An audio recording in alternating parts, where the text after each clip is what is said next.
السلام عليكم واهلا بيكم. صنع في مصر جملة كتير مننا يتمنى تفضل تتقال في كل انحاء العالم عشان تسرع من وتيرة عجلة الانتاج وتخفض فاتورة الاستيراد وتعمق الانتاج المحلي، خصوصا ان اغلب المنتجات اللي محتاجينها في عدد كبير من القطاعات بنستوردها من بره. عشان كده فاتورة الاستيراد عندنا عالية جدا، سواء في مجال الدواء أو في مجال الأجهزة الكهربائية أو في مجال الأغذية وغيرها من المجالات. اجتماعات ودراسات كتيرة اتعملت من الحكومة عشان نعمق الصناعة المحلية ونقلل من الاستيراد، لكن لحد لحظتنا دي ما زلنا بنعتمد برضو على الاستيراد، وده بيخلينا نتخلى عن كتير من متطلباتنا عشان أزمة الدولار الموجودة، وبالتالي في نقص حاد في عدد كبير من احتياجاتنا في مختلف القطاعات.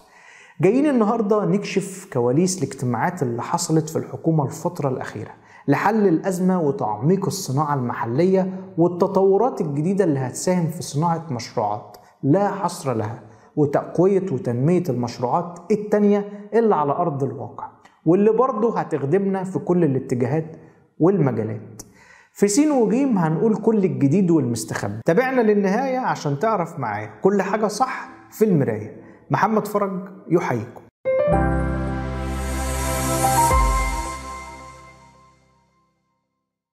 واحنا بنبدأ حلقتنا وبنقول بسم الله الرحمن الرحيم، بنسأل ونقول ايه اللي حصل الفترة الأخيرة من تطورات خلانا نفتح ملف الصناعة المحلية وتوطينها من تاني.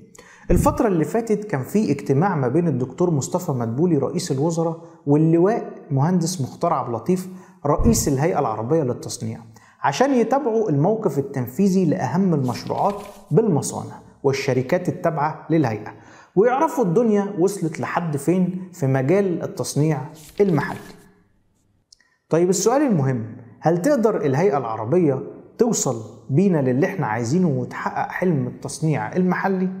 في جهود كبيرة بتبذلها الهيئة من خلال الأذرع الصناعية التابعة ليها في مختلف المجالات، وده هيساهم لحد كبير في تعميق التصنيع المحلي ويساعد في زيادة نسب التصدير، وده بالتبعية بيخفض فاتورة الاستيراد ويساعد على توفير العملة الأجنبية، خصوصا إن الهيئة شغالة على استراتيجية مركزة فيها قوي لتعميق التصنيع المحلي، وإنها ترفع القدرات التصنيعية والتكنولوجية لمصانع الهيئة، وشغالة تحدث في خطوط الإنتاج وتدرب المهندسين والفنيين على استخدام المعدات الجديدة اللي بتميز الإنتاجية وتميزها بالدقة العالية، وحريصة كمان على جذب استثمارات عربية وأجنبية عشان تنمي الصناعات الحالية وتنشئ مصانع جديدة.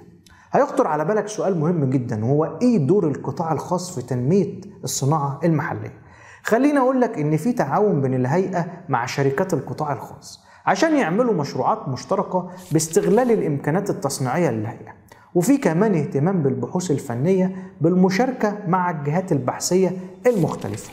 الخطة بتعتمد على توفير الهيئة للأراضي والمرافق الصناعية وكمان العمالة وإقامة المنشآت، والطرف الشريك دوره نقل التكنولوجيا وتوريد المعدات وتدريب العمالة وتوفير المواد الخام المستوردة، ومراقبة كمان جودة المنتج والإدارة الفنية والتسويقية، مع اعتبار مسؤولية الشريك في تصدير جزء من المنتج محدد رئيسي لأي شراكة مع الهيئة.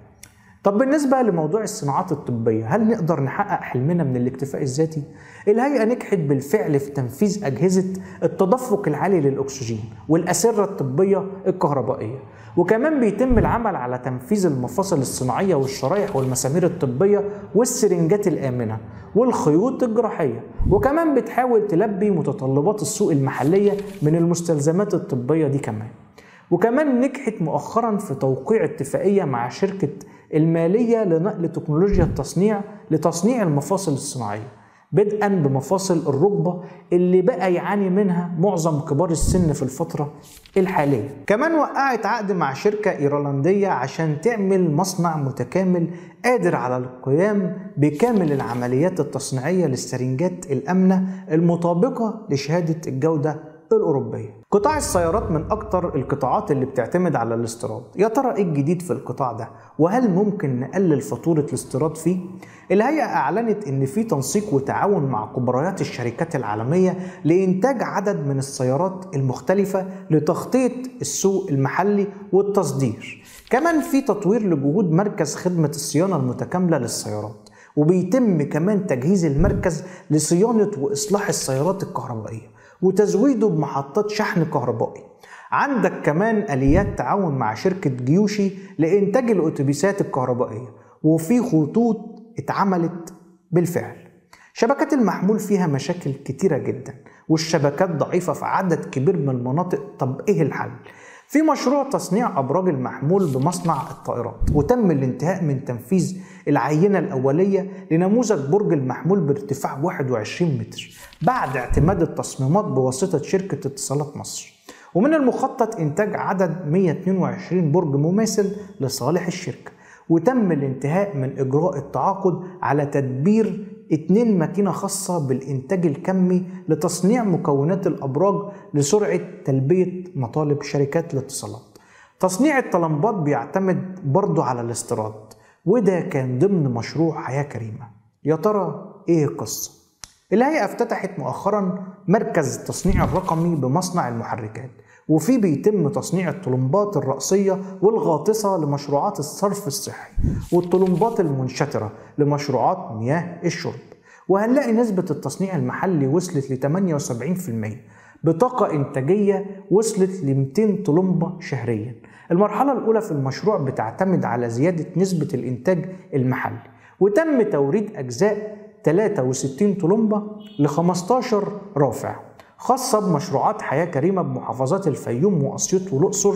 المرحلة الثانية كمان من البروتوكول بتستهدف زيادة نسبة التصنيع المحلي لمكونات الطلمبة، وده عشان يتم اعتمادها كمنتج محلي ما بين قوسين صنع في مصر. ولو شفنا المرحلة الثالثة هنلاقيها بتستهدف توريد قوالب الصب لتنفيذ السباكة في مسابق مصرية، معها زيادة نسبة المكونات المصنعة محليا. مشروع عربيات السكك الحديد اللي بيعتمد على الاستيراد بشكل كبير، يا ترى ايه موقفه من القصص دي كلها؟